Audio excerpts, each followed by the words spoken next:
Hello friends, मैं मिथिलेश कुमार आपका स्वागत करता हूं। तो हम लोग स्टडी कर रहे हैं आपका utilization of electrical power. Utilization of electrical power में अपन अपन देख रहे हैं एल्यूमिनेशन। ठीक है, एल्यूमिनेशन में हम लोगों ने बहुत सारी चीज़ों के बारे में स्टडी कर लिया, वन बी वन करके। बहुत सारा टॉपिक है जिसके बारे में अपन वन बी वन करके देखते जा रहे हैं। ठीक है, तो रिमेनिंग उसमें कुछ और टॉपिक बचा हुआ है। ठीक है, उसको भी देख लेते हैं। ठीक है, ये सारी चीज़ें आपसे एग्जाम्स में पूछी जा सकती है, उस पर क्वेश्चन आ सकते हैं, ऑब्जेक्टिव क्वेश्चन आ सकते हैं, सब्जेक्टिव क्वेश्चन, छोटे छोटे क्वेश्चन बनेंगे इस पे। ठीक है, दो दो तीन तीन नंबर के क्वेश्चन बनेंगे। तो अपने को उन सारी चीज़ों के बारे में कंप्लीटली नॉलेज होना जरूरी है। ठीक है, कि क्या होता है। ठीक है, तो अपन देख रहे थे एल्यूमिनेशन, अपन स्पेशली लाइट के बारे में डिस्कस कर रहे थे, नेचुरल लाइट, आर्टिफिशियल लाइट। ठीक है, और किस तरीके से लाइट स्प्रेड हो रहा है, किस तरीके से हमारे पास आ रही है। ठीक है, आपका उसकी मतलब इंटेंसिटी क्या है। ठीक है, आपका लुमिनस फ्लक्स क्या है। ठीक है, मतलब प्रकाश पुंज क्या है, प्रकाश का स्रोत क्या है, सॉलिड एंगल क्या है। ठीक है, और किस तरीके से वो जो है रिफ्लेक्ट हो रही है, किस तरीके से वो निकल रही है। ठीक है, और किस तरीके से हम लोग उसको मैनेज कर पा रहे हैं। ठीक है, तो उसी में अपन नेक्स्ट देखते हैं। ठीक है, तो कुछ टर्म्स और बचे हुए हैं, उसको वन बी वन करके हम लोग देख लेते हैं। ठीक है, देखिए यहाँ पे ये है यूटिलाइजेशन फैक्टर। ठीक है, यूटिलाइजेशन फैक्टर क्या होता है। ठीक है, तो सिंपल सा देखिए कि इसका एक डिफिनेशन है यूटिलाइजेशन फैक्टर का। It is defined as the ratio of total lumens. आप देखिए, अगर ल्यूमेंस की बात आ जाए तो ल्यूमेंस किसका यूनिट है, किसका यूनिट है। ठीक है, तो जो आपका मतलब कि जो ल्यूमिनस फ्लक्स होता है। ठीक है, उसका जो आपका यूनिट क्या होता है, ल्यूमेन होता है। ठीक है, इंटेंसिटी फ्लक्स के बारे में, प्रकाश पुंज। ठीक है, तो ल्यूमस जो होता है वो किसका होता है, ल्यूमिनस फ्लक्स का क्या होता है, आपका सिंपल यूनिट होता है। क्लियर है। ठीक है, एलिमिनेशन फ्लक्स का। ठीक है, तो देखिए it is defined as the ratio of total lumens, प्रकाश पुंज। ठीक है, रीचिंग द वर्किंग प्लेन। ठीक है, जो टोटल ल्यूमेंस है, ठीक है, या टोटल प्रकाश पुंज जो वो वर्किंग प्लेस पे पहुंचता है, to total lumen given out by the lamp. ठीक है, तो मतलब कि देखिए बल्ब से कितना प्रकाश निकला और कितना जो है उस सरफेस तक पहुंचा, इसका दोनों का रेशियो है। ठीक है, कंप्लीटली अपन देखते हैं कि अगर हो सकता है कि जो जितना किसी भी लैंप से या किसी भी सोर्स से जितना भी लाइट निकलता है वो कंप्लीटली जो है वो सरफेस पे पहुंचता है, नहीं पहुंचता है, कंप्लीटली नहीं पहुंचता है। तो इन दोनों के रेशियो को, ठीक है, कंप्लीटली लैंप से कितना जो है वह प्रकाश पुंज निकला, ठीक है, और कंप्लीटली कितना उस सरफेस तक पहुंचा, इनके रेशियो को हम लोग क्या बोलते हैं, यूटिलाइजेशन फैक्टर। मतलब कितना हम लोगों ने यूटिलाइज किया। ठीक है, मतलब बोलते हैं ना कि कितना प्रोडक्शन हुआ और कितना हमारे पास पहुंचा, जो हमारे पास पहुंचा उसी को तो अपन यूज किए, बीच में कुछ लॉस हो गया। ठीक है, बीच में कुछ ना कुछ लॉस होगा। इसी तरीके से लैंप से कितना प्रकाश पुंज निकला और कितना उस सरफेस तक पहुंचा, इन इसी के रेशियो को अपन बोलते हैं यूटिलाइजेशन फैक्टर। फिर से देख लेंगे, it is defined as the ratio of total lumens reaching the working plane. कितना जो प्रकाश पुंज है वो वर्किंग प्लेन पे पहुंचता है, to total lumen given out by the lamp. तो टोटल आपका जो प्रकाश पुंज है, टोटल लाइट है, वो लैंप से निकलता है। ठीक है, तो सिंपल साइज का देखिए यूटिलाइजेशन फैक्टर को हम लोग डिफाइन कर सकते हैं कि total lumen reaching the working plane. Total जो आपका प्रकाश पुंज है, लाइट है, वो वर्किंग प्लेस पे पहुंचता है, divided by total lumen given out bye lamp. ठीक है, टोटल आपका कितना जो आपका प्रकाश है उस लैंप से निकला। जैसे परसेंटेज कैसे कैलकुलेट करते हैं हम, ठीक है, मान लीजिए कि जैसे आपके 700 के सेमेस्टर एग्जामिनेशन, उसमें आप 400 लेके आए। ठीक है, तो आपका परसेंटेज कैसे निकलेगा। ठीक है, परसेंटेज निकलेगा, आप 400 लेके आए कितने में से, 700 में से, इंटू 100, इससे पता चल जाएगा कि आपकी परसेंटेज कितनी है। तो उसी तरीके से आपका यूटिलाइजेशन फैक्टर इतना हुआ कि कितना लैंप के द्वारा जो है वो आपका लाइट निकला, ल्यूमेंस निकला, और कितना हमारे वर्किंग जो प्लेन है, सरफेस है, वहां तक पहुंचा, जिसको हम लोगों ने यूटिलाइज किया। इसी को अपन बोलते हैं यूटिलाइजेशन फैक्टर। सिंपल सा है कि किसी भी लैंप के द्वारा कितना आपका निकला और कितना उस सरफेस तक पहुंचा, इन दोनों के रेशियो को हम लोग बोलते हैं utilization factor. Total lumen reaching the working plane to the total lumen given out the lamp. Clear है। ठीक है, आगे देखिए, आगे है आपका मेंटेनेंस फैक्टर। ध्यान से देखिएगा, मेंटेनेंस फैक्टर। ठीक है, सिंपल सा है इसका definition, due to accumulation of dust, ठीक है, डस्ट का मतलब धूल, डट का मतलब भी उसी तरीके से धूल वगैरह होता है, एंड स्मोक धुआं ऑन द लैम्प, ठीक है। कभी कभी आप देखना कि हम लोग घर में जो बल्ब वगैरह ट्यूबलाइट लगा के रखते हैं उसमें कुछ टाइम के बाद साफ सफाई, जैसे दिवाली टू दिवाली हम लोग साफ करते देखते कितनी सारी गंदे निकलती है अपने ट्यूबलाइट से, अपने पंखे से, जो भी इस तरीके के अप्लायंस होती हैं, ठीक है, तो कितना डस्ट निकलता है, ठीक है। तो कोई भी बल्ब या ट्यूबलाइट जो लगा हुआ है कुछ टाइम, ठीक है, अगर उसको साफ नहीं किया जाता है, देखते हैं कि उसके ऊपर क्या हो जाता है, डस्ट जम जाता है, ठीक है। जब डस्ट जम जाता है, ठीक है, उसके चलते क्या होगा कि वो जितना मतलब प्रकाश देना चाहिए उतना प्रकाश नहीं दे पाएगी, ऑलरेडी वो ढका हुआ है सारी चीज़ों से, ठीक है। अब उसी को अपन क्या करें, चमका के साफ करके उसको लगाओ। अब देखो जो लाइट है मेरी उस रूम में, ठीक है, वो क्या हो जाएगी, इंक्रीज हो जाएगी, ठीक है। तो क्या होता है कि कहीं ना कहीं उस डस्ट के कारण, स्मोक के कारण जो मेरी जितनी लाइट मिलनी चाहिए वो मिल नहीं रही थी, लेकिन जैसे ही अपन उसको क्लीन कर देते हैं, ठीक है, तो क्लीन करने के बाद क्या है, वो प्रॉपर जो लाइट है अपने को मिलने रखते हैं। इसी को अपन बोलते हैं मेंटेनेंस फैक्टर, इनके रेशियो को, ठीक है। Due to accumulation of dust, मतलब डस्ट के जम जाने से, डट and smoke on the lamp, ठीक है। तो ये जैसे लैम्प है उसके ऊपर आपका डस्ट जम गया, ठीक है, दे एमिट्स लेस लाइट, एमिट्स का मतलब क्या होता है, मतलब एमिट करना, बाहर देना, ठीक है। तो वो क्या करेगा कि जब बल्ब के लैम्प के ऊपर धूल डस्ट जम जाएगा तो वो कम लाइट एमिट करके कम लाइट देगा, less than, they emit less light than that they emits when they are new ones, ठीक है। मतलब कि जब बल्ब आपका नया बिल्कुल था उस टाइम जो लाइट दे रहा था, ठीक है, लेकिन आफ्टर डस्ट के जम जाने से वो लाइट क्या काम करेगा, उसके नए के कंपेरिजन में लाइट क्या करेगा, कम देगा, क्योंकि उसके ऊपरी सरफेस पे पूरा क्या होगा, डस्ट वगैरह जम गया है, ठीक है। And similarly the walls and ceilings, ceiling का मतलब क्या होता है, वॉल्स का मतलब दीवार, सीलिंग का मतलब छत, ठीक है। Etc after being covered with dust, मतलब आपका जो दीवार है या जो आपका छत है, कभी कभी हम देखते हैं कि बहुत जगह क्या होता है साफ सफाई नहीं करेंगे, ठीक है, तो डस्ट वगैरह आपके दीवार पे, जो आपका छत है जिसमें पंखा लगा रहा हो, तो वहाँ पे बहुत सारा डस्टिंग हो जाता है, ठीक है। Covered with dust, dirt and smoke do not reflect the same output of light, ठीक है। तो आपका अगर दीवार साफ सुथरा है, सीलिंग साफ सुथरा है, तो वो लाइट को क्या करेगा, रिफ्लेक्ट कर, जब गंदा है तो लाइट को रिफ्लेक्ट ही नहीं करेगा, इसलिए तो रूम आपका अंधेरा अंधेरा दिखेगा, ठीक है। इसलिए आपका रूम क्या होता है, अंधेरा अंधेरा दिखेगा, ठीक है, clear. Which is reflected when they are new, ठीक है। मान लीजिए कि कोई घर बिल्कुल फ्रेश बना होता है, चकाचक रहता है, ठीक है, वो लाइट को क्या करेगा, रिफ्लेक्ट करेगा, लेकिन कुछ टाइम के बाद आपकी दीवार पे, छत की दीवार पे बिल्कुल डस्टिंग वगैरह हो जाए तो वो लाइट को रिफ्लेक्ट ही नहीं कर पाएगा। जब लाइट को रिफ्लेक्ट नहीं करेगा तो रूम में अंधेरा अंधेरा सा रहेगा, ठीक है। तो इसी को अपन बोलते हैं मेंटेनेंस फैक्टर, ठीक है। मतलब कोई डस्ट वगैरह के जम जाने से जो लैंप है वो कम लाइट देगा कंपेरिजन टू जब वो नया रहता है, ठीक है।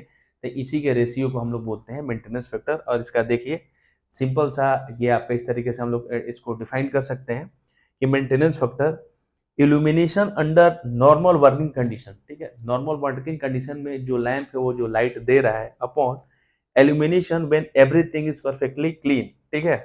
और मतलब कि उस टाइम पे जब आपका बिल्कुल सब कुछ क्या है, क्लीन है, ठीक। एक तो नॉर्मल वर्किंग कंडीशन हो गया जिस टाइम पे आपका डस्ट भी जमा हुआ है, दीवार भी गंदी है, ठीक है।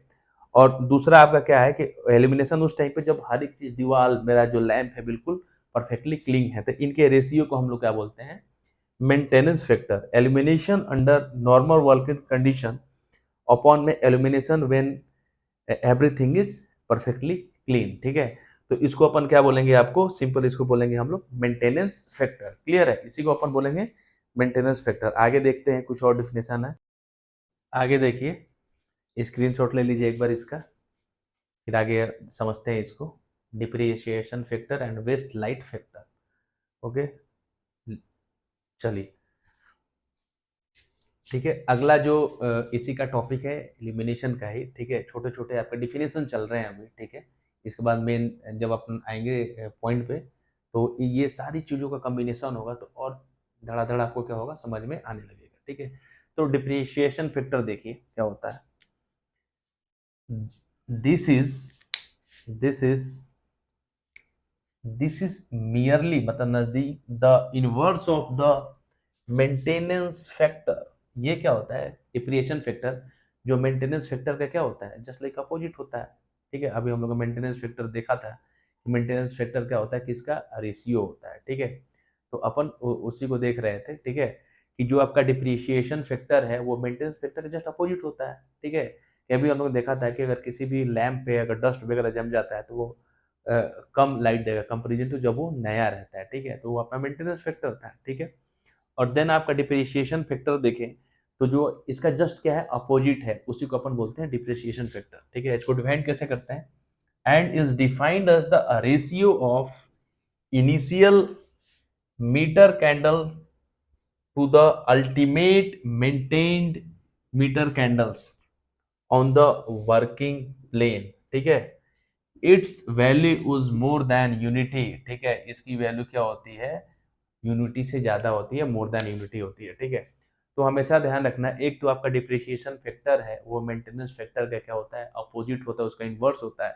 और इसको डिफाइन किया जाता है, ये रेशियो होता है, किसका रेशियो होता है initial meter candle to the ultimate maintain to the, ठीक है, meter candle to the ultimate maintained meter candle on the working plane. ठीक है, किसी भी वर्किंग प्लेन पे मीटर कैंडल और मेंटेन्ड मीटर कैंडल का ये क्या होता है एक रेशियो होता है। ठीक है, अपन इसके बारे में भी देखे थे कि जो मीटर कैंडल है वो किसका यूनिट होता है। ठीक है, अपने दिमाग को दौड़ाइए थोड़ा सा। ठीक है, कि अपन हर एक चीज के यूनिट के बारे में देखते हैं। ठीक है, कि लुमिनस फ्लक्स, लुमिनस इंटेंसिटी, ठीक है, उसको यूनिट क्या है। ठीक है, तो देन यहाँ पे अपन बोल सकते हैं कि ये क्या होता है कि जो आपका डिप्रिसिएशन फैक्टर होता है मीटर कैंडल और अल्टीमेट मेंटेन मतलब मेंटेन किया हुआ मीटर कैंडल का क्या होता है एक रेशियो होता है। और इसकी वैल्यू जो हमेशा ग्रेटर देन यूनिटी, यूनिटी का मतलब होता है एक। ठीक है, अगर पूछा जाए कि जो आपका डिप्रिसिएशन फैक्टर उसकी वैल्यू क्या होता है less than one, less than unity, unity greater than unity या जीरो। ठीक है, तो यूनिटी का मतलब हो गया वन, लेस देन यूनिटी मतलब एक से कम, ग्रेटर देन यूनिटी। ठीक है, तो जो आपका डिप्रिसिएशन फैक्टर है उसकी वैल्यू हमेशा ग्रेटर देन यूनिटी रहती है, its value is more than unity, मतलब एक से हमेशा क्या रहेगी ज्यादा रहेगी, एक से कम नहीं रहेगी। ठीक है, अगर इस तरीके से ऑब्जेक्ट क्वेश्चन दिया रहा है, ऑप्शन दिया रहा है और आपसे पूछा जाए कि इसमें चूज कीजिए कि कौन सा डिप्रिसिएशन फैक्टर है, अगर जिसमें भी जो वैल्यू है एक या एक से कम हो वो रॉन्ग हो जाएगा, और जो वैल्यू एक से ज्यादा हो वो वैल्यू राइट हो जाएगा। ठीक है, उसी को अपन बोलते हैं डिप्रिसिएशन फैक्टर। क्लियर, आगे देखिए, आगे आपका वेस्ट लाइट फैक्टर। ठीक है, वेस्ट लाइट फैक्टर, ये वेस्ट लाइट फैक्टर क्या है, वेनेवर मतलब वेस्ट लाइट फैक्टर, लाइट अपनी वेस्ट हो रही है किसी ना किसी रीजन से, अपनी जो लाइट है वो क्या हो रही है बिल्कुल वेस्ट हो रही है। ठीक है, whenever a surface is eliminated bye A number of source of light, मतलब कोई सरफेस, एलिमिनेटेड का मतलब क्या होता है प्रकाश में होना, लाइट में होना। ठीक है, कोई सरफेस है, नंबर ऑफ लाइट से क्या हो रहा है बिल्कुल प्रकाश में हो रहा है, प्रकाशित हो रहा है। ठीक है, जैसे लाइक स्टेडियम की हम लोग बात करते हैं, देखना बहुत सारे लाइट्स लगी हुई रहती है जिससे पूरा का पूरा स्टेडियम क्या होता है बिल्कुल प्रकाशित होता है, या एक ही रूम में तीन चार अगर ट्यूबलाइट या बल्ब लगा हुआ है। ठीक है, तो पूरा का पूरा रूम क्या होता है प्रकाशित हो जाए। जैसे अभी मैं रिकॉर्डिंग कर रहा हूँ, अभी रात का टाइम है, तो नंबर ऑफ लाइट्स लगे हुए हैं, चार पांच ट्यूबलाइट लगी हुई है। ठीक है, तो इससे क्या होगा कि जो मेरा रूम है वो बिल्कुल प्रकाश है और रात के टाइम में भी आपको क्लियर दिख रहा है। ठीक है, तो उसी चीज को लिख दिया मैंने, whenever a surface is illuminated by number of source of light, कोई सरफेस है नंबर ऑफ लाइट के द्वारा क्या हो रहा है बिल्कुल प्रकाशित हो रहा है। ठीक है, तो there is always a certain amount of waste of light on account of overlapping and falling of light outside the edge of the surface। कहा जा रहा है एक, ठीक है, कि मान लीजिए कोई सरफेस है, उस सरफेस पे मोर देन वन सोर्स के द्वारा लाइट जा रही है। ठीक है, तो ये भी हो सकता है कि कुछ ना कुछ उसकी लाइट जो है वो क्या हो जाए वेस्ट हो जाए, वेस्ट हो जाए। मान लीजिए कोई सरफेस है, उस पे हमको क्या करना है फोकस करना है। ठीक है, लेकिन हम लोग देख रहे हैं कि कुछ ना कुछ लाइट है उस सरफेस के बाहर भी जा रही है। ठीक है, तो हमको अपने को क्या करना है, कोई स्टेज है, ठीक है, उस स्टेज पे पूरी की पूरी लाइट को अपन फोकस करनी है। ठीक है, अगर सही तरीके से लाइट को फोकस नहीं करेंगे तो अपने क्या होगा कि जो लाइट है स्टेज से बाहर भी चली जाएगी, तो उसको बोलेंगे वेस्ट ऑफ लाइट। क्योंकि अपना मेन यहाँ पे काम क्या था उस स्टेज को, उस सरफेस को क्या करना प्रकाशित करना, लेकिन जो मेरी लाइट है उसके बिल्कुल बाहर जा रही है, ठीक है, उसी चीज को मैंने लिख दिया। There is always a certain amount of waste of light, मतलब कुछ अमाउंट ऑफ लाइट आपका क्या होता है, वेस्ट हो जाता है। कैसे? ओवरलैप कर देना, ठीक है, मतलब आपस में लाइट जो है वो ओवरलैप कर गई। And falling of light outside the edge, कोई सरफेस है, ठीक है, उसके एज के बाहर आपकी लाइट जा रही है, तो उसको अपन वेस्ट ऑफ लाइट बोलेंगे। कि अपना मेन काम क्या है, पार्टिकुलर किसी सरफेस को ही मतलब लाइट देना, वहां पे उजाला करना, ठीक है। अब इसको सही कैसे करेंगे, ठीक है, तो देखिए, the effect of this, the effect is taken into account, इस इफेक्ट को हम लोग कैसे अपन अकाउंट में लेके आएंगे, by multiplying the theoretical value of lumens. जो ल्यूमेंस की जो थ्योरेटिकल वैल्यू होती है उसको अपन क्या करेंगे, मल्टीप्लाई कर देंगे required by 1.2 for rectangular area, ठीक है। अगर मेरा रेक्टेंगुलर एरिया है तो ल्यूमेन वैल्यू में 1.2 से मल्टीप्लाई कर देंगे, and 1.5 for E regular area, ठीक है। अगर मेरा ई रेक्टेंगुलर नहीं है, उसके अलावा कोई भी एरिया है, उसमें ल्यूमेन में हम लोग 1.5 से मल्टीप्लाई करके हम लोग क्या कर देंगे, उसको जो अपन क्या करेंगे अकाउंट में लेके आएंगे, ठीक है।